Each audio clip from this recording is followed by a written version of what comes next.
You know exactly the tone she was using when she said it. Not loud, not angry. Worse than both of those things. It was the tone you use on someone you've already made a decision about. She was standing at the kitchen counter, sorting through a stack of mail that didn't need sorting, not looking at me. And she said it like it was the most reasonable thing in the world. I think it would be better if you just stayed home this year. I set my coffee cup down. What do you mean, stayed home? New Year's Eve. At your son's place? The whole family is going to be there. The grandkids. Everyone. She still hadn't looked up from the envelopes. You know how these things go with you. You get into it with somebody, and then the whole night shifts. Gets into it with somebody, I said. I had one conversation about the deck expansion plans that your brother drew up. He asked me what I thought.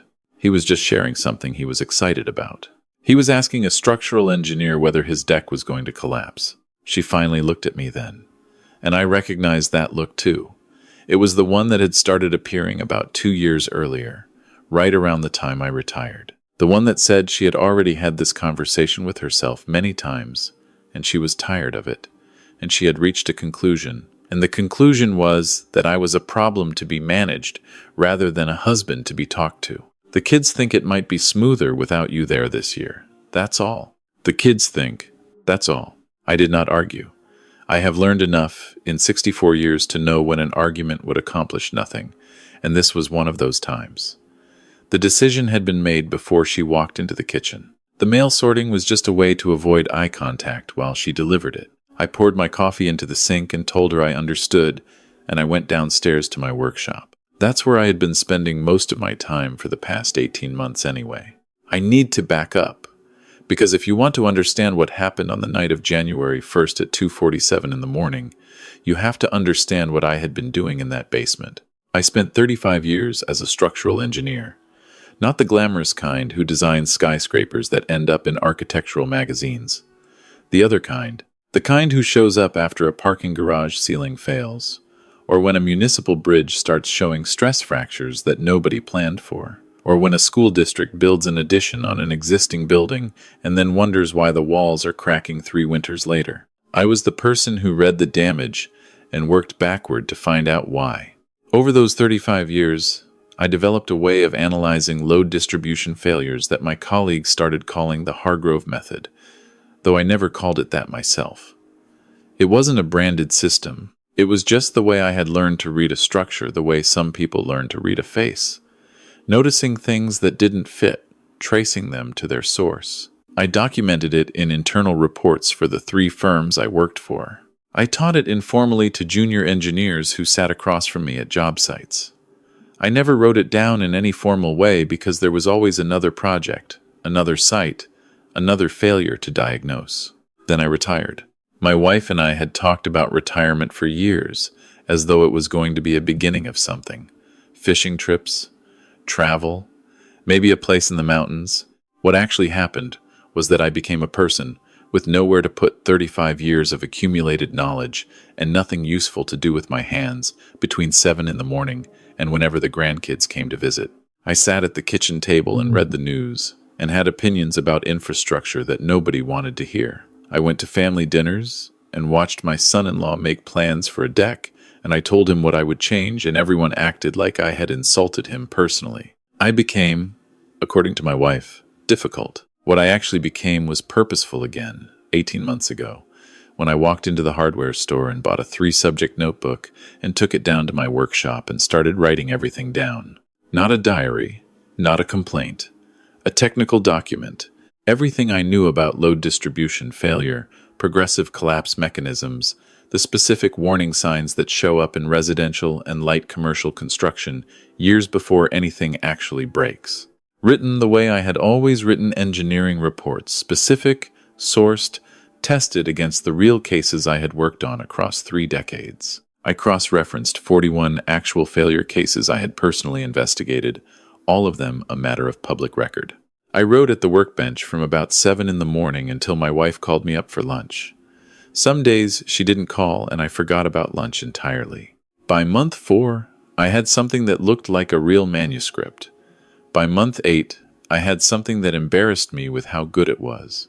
By month 12, I had 340 pages that I honestly believed could change the way residential structural inspections were conducted in this country.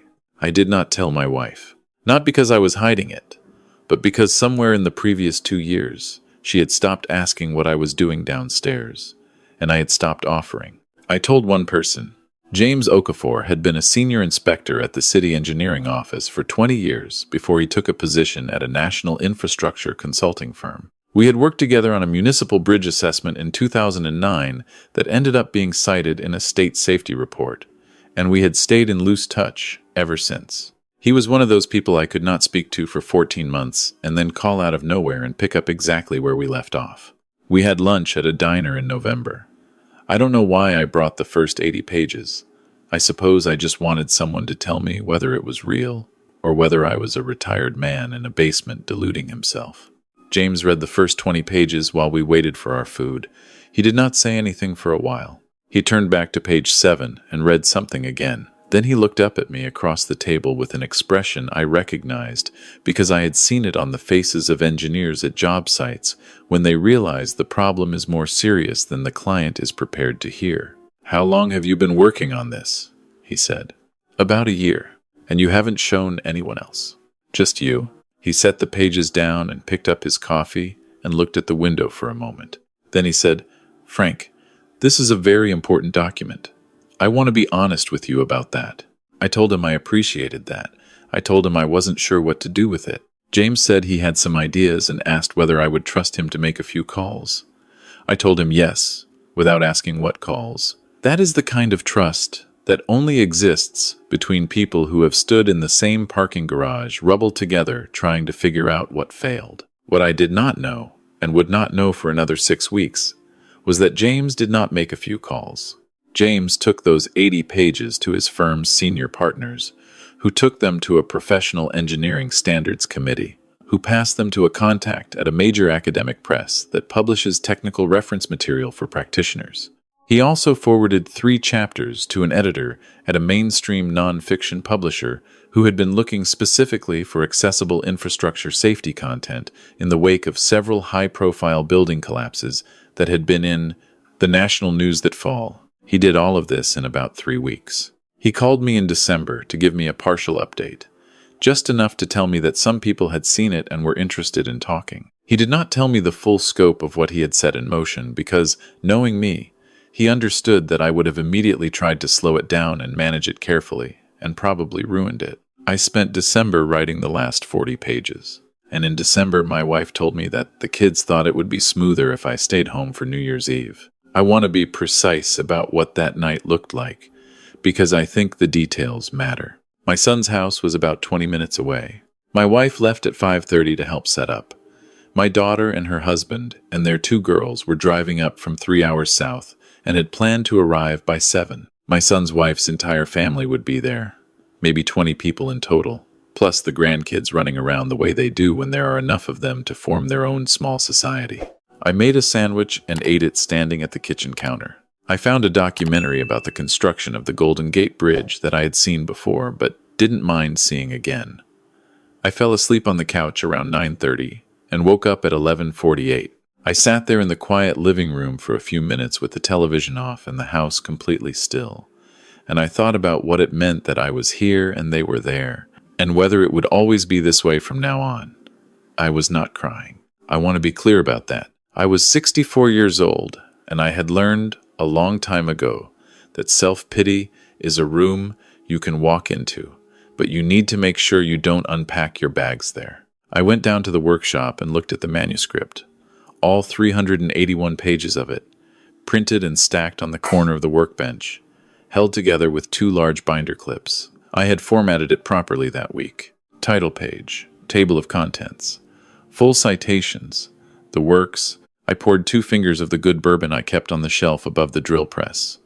I raised the glass toward the stack of paper and said, "Happy New Year," out loud, to no one. Then I went back upstairs and went to bed. I also want to tell you what I had done in October, because this part matters.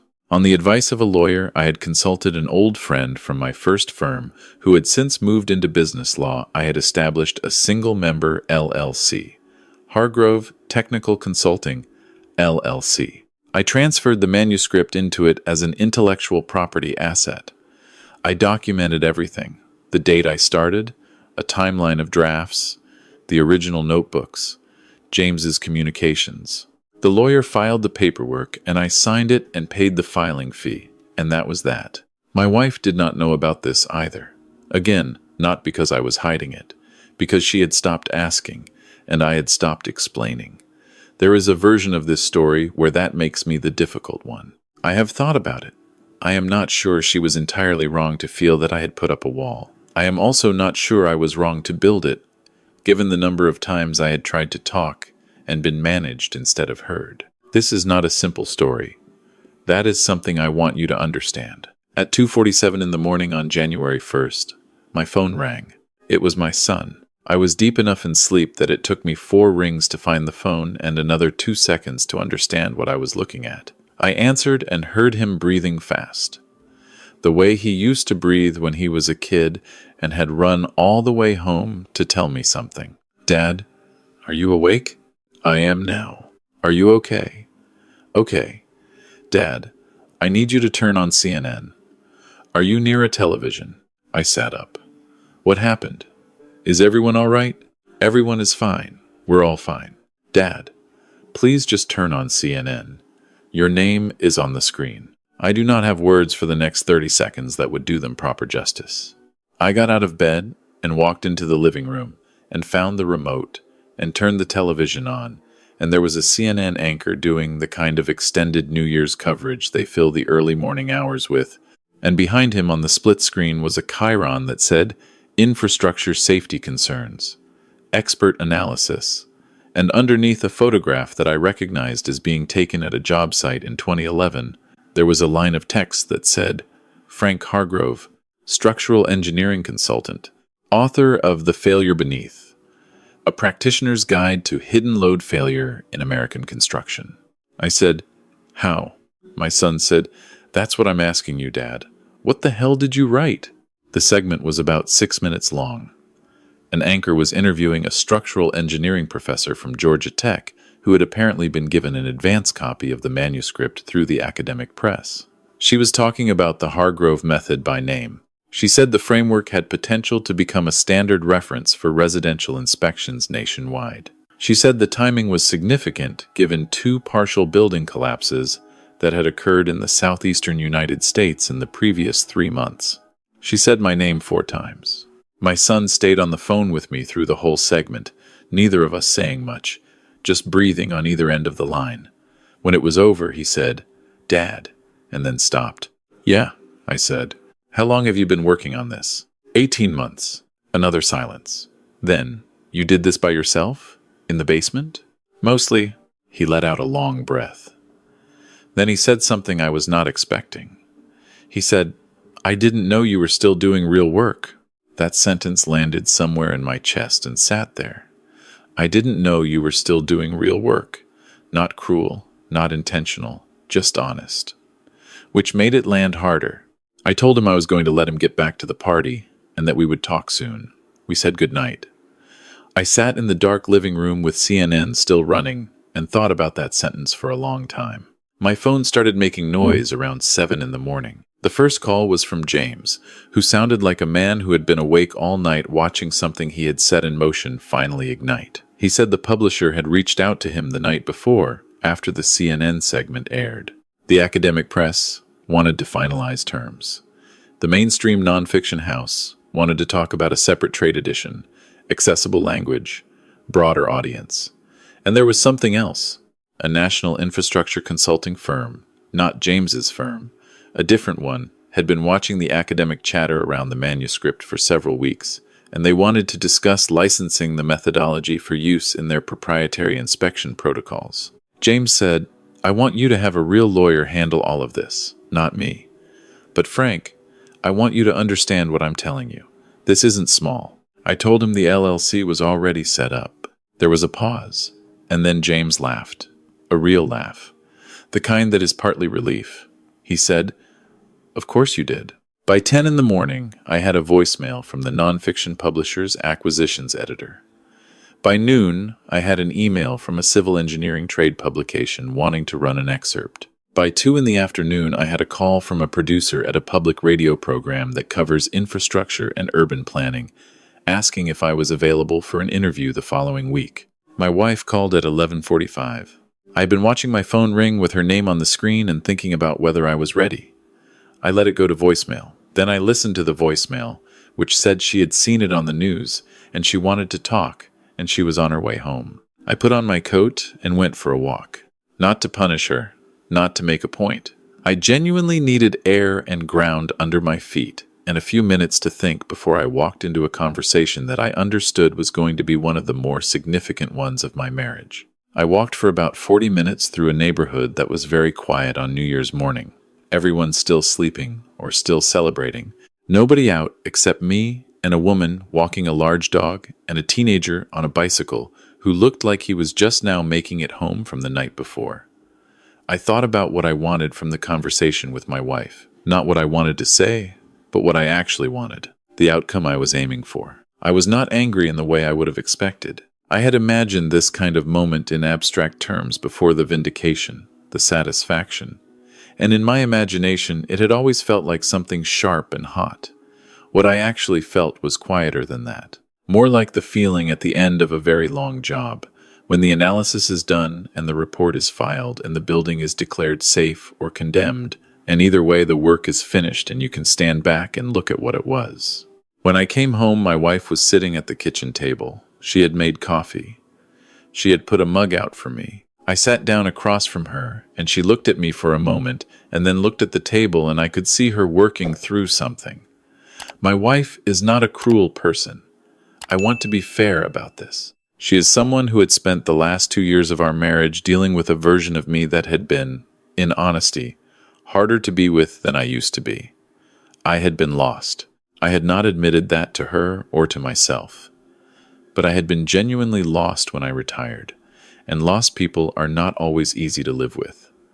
The things that read as difficult and negative in a family setting were real. They were also what happens when a person who has spent 35 years doing meaningful work suddenly has nothing meaningful to do. I should have said that to her. I did not. That was on me. But the decision she had made in December, the one where she told me, with my son and daughter's backing, that I was better left at home, that was on her. And I needed her to understand that I understood the difference between those two things. She said, "I didn't know what you were doing down there." "You didn't ask," I said. Not harshly, just accurately. She nodded. She turned her coffee cup in a slow circle.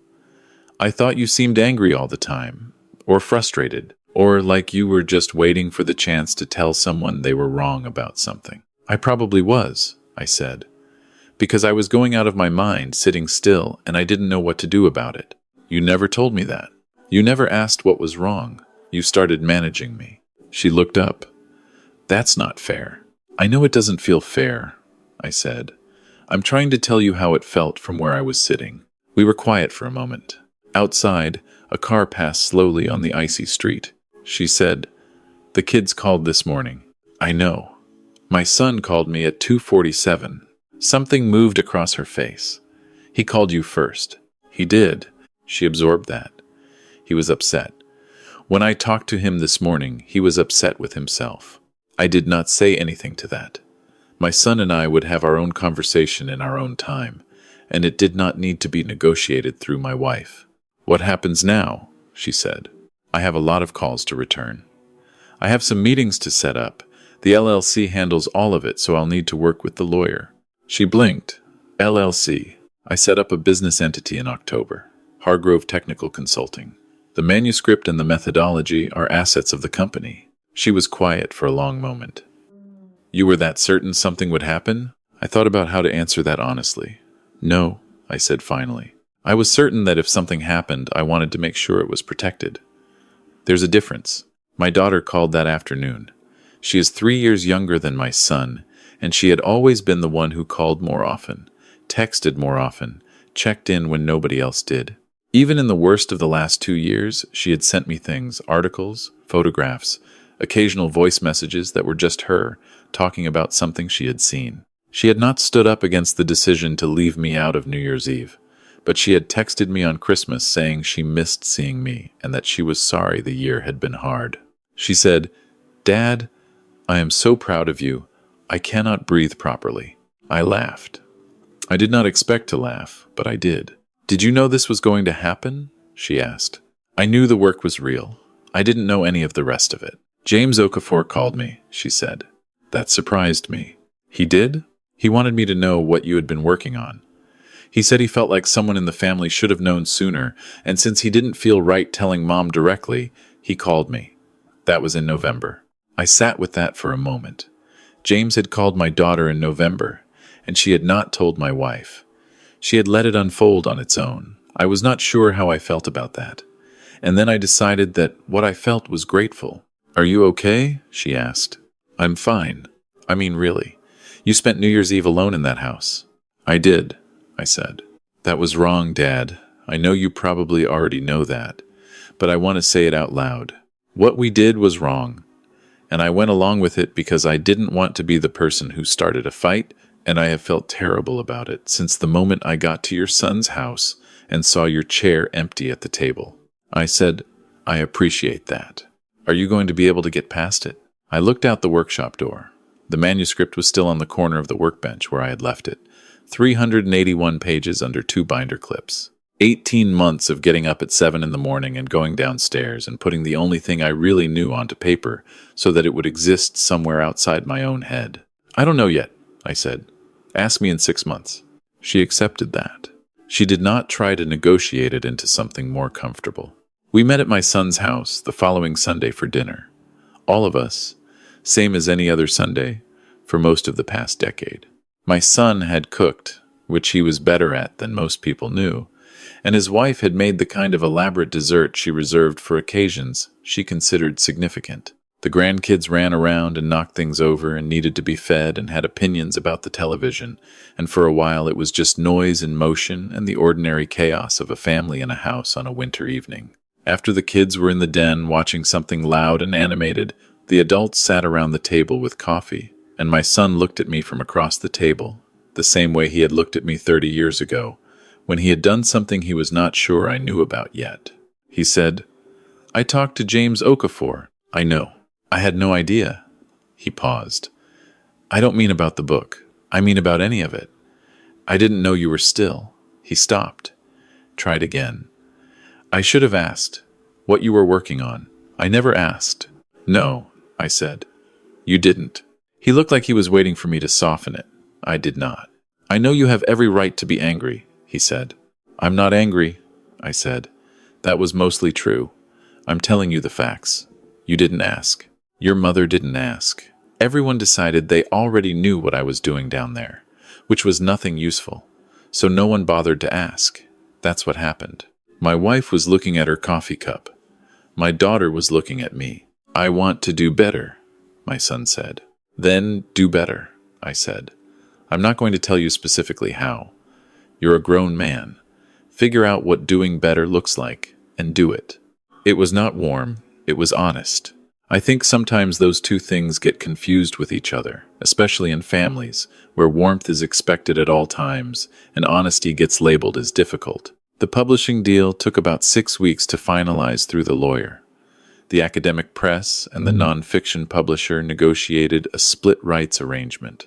The trade edition would come out 11 months later, under a title the editor and I agreed on in a 3-hour phone call that I mostly enjoyed. The infrastructure consulting firm signed a licensing agreement for the methodology that included a multi-year royalty structure. I am not going to tell you the exact number. What I will tell you is that it was more than my wife and son and daughter had any framework for associating with a man sitting alone in a basement on New Year's Eve. By February, I had been interviewed by 3 trade publications, 1 major newspaper, and a public radio program. By March, a civil engineering program at a state university had invited me to come and speak to a graduate seminar. I drove there on a Tuesday morning and stood in front of 23 graduate students and talked for 2 hours about 35 years of reading broken things, and it was the best 2 hours I had spent in 3 years. My wife and I had a long conversation in February that was harder than the first one. We talked about what the previous 2 years had actually been, and both of us said some true things we had not said before. I told her about feeling invisible. She told me that she had not felt like she was managing me. She had felt like she was failing to reach me. And managing was the only way she knew to keep things functional when reaching had stopped working. I do not know that either of those things was fully right, but both of them were real. We are still married. That is not a small thing. We have been married for 31 years, and the machinery of a long marriage does not dismantle easily. And we both knew, underneath everything that had gone wrong in the previous 2 years, that neither of us actually wanted it to. But I want to be honest with you the way I have been honest this whole time. It is not the same as it was before. Some things change between people, and you can mend the tear, but the mend is visible, and you both know where it is. We are finding our way to something that might eventually feel natural again. We are not there yet. My son and I are better. We have lunch every few weeks. He started asking me questions about structures, about how things work, about projects I worked on that he was curious about as a kid but never asked about back then. I do not know if he is doing it out of guilt or out of genuine interest. I have decided that the reason matters less than the habit, and the habit is good for both of us. My daughter calls twice a week. James Okafor came to the book launch event in the fall. He sat in the second row and looked like a man watching something he had helped build stand up on its own for the first time. Afterward, we had dinner, and he told me he had been worried that I would be angry at him for moving so fast without telling me. I told him that the only reason I was not angry was that he had been completely right, and it had worked. He said that was a very engineer way to evaluate the situation, and I said, I knew. He is the person I called on the night before the event, when I was sitting in my hotel room and feeling something that was not quite nervousness, but was related to it. Not because I was afraid of the launch, because I understood, sitting alone in that room, that I was about to step into a version of my own life that I had not planned for and had not told anyone I wanted, and I was not entirely sure I knew how to inhabit it. James said, "You built it. Walk into it." That is what I did. My son called me the night the trade edition appeared on a bestseller list for the first time. He called from his driveway, late, after the kids were in bed, the way he sometimes calls now when he wants to talk without the noise of the house around him. He said, "Dad, I want to ask you something, and I want you to be honest." I said I would try. "Are we okay? I mean really okay. You and me." I thought about my son as a kid. The way he used to follow me to job sites on summer days, when he had nothing else to do, wearing a hard hat that was 3 sizes too big for him, asking me questions about every piece of equipment he saw. The way that stopped somewhere in his 20s. And then by his 30s, the questions had been replaced by a kind of polite management of his father, the same management his mother had learned, and that I had let calcify into something much bigger than it needed to be. "We're getting there," I said. "Is that enough for now?" I looked out the window at the street where I had walked on New Year's morning, where everything had been quiet and frozen and uncertain. "Yeah," I said. "For now, that's enough." I did not tell him that I still woke up sometimes at 2:47 in the morning when the house was dark and completely silent, and lay there thinking about that empty chair at the table and the sandwich I had eaten alone at the counter. Not with anger, just with the clear-eyed recognition that it had happened, that it was real, and that the person who had sat in that workshop, raising a glass of bourbon to a stack of papers on New Year's Eve, had known something the rest of them hadn't yet, that he was not finished, not difficult, not someone who should have stayed home, just a man with 35 years of knowing things, and enough patience left to write them down. I keep the first printed copy of the manuscript on a shelf in the workshop, still held together with those 2 binder clips, right above the drill press where the bourbon used to be. The cover page has coffee rings on it from a mug I set down in November, when the words were coming faster than I could write them, and I didn't want to stop to find a coaster. My daughter asked me once if I was going to frame it or do something official with it. I said no. I said it was fine right where it was. She said she thought that was very like me, and I think she meant it as a compliment, and I decided to take it as one.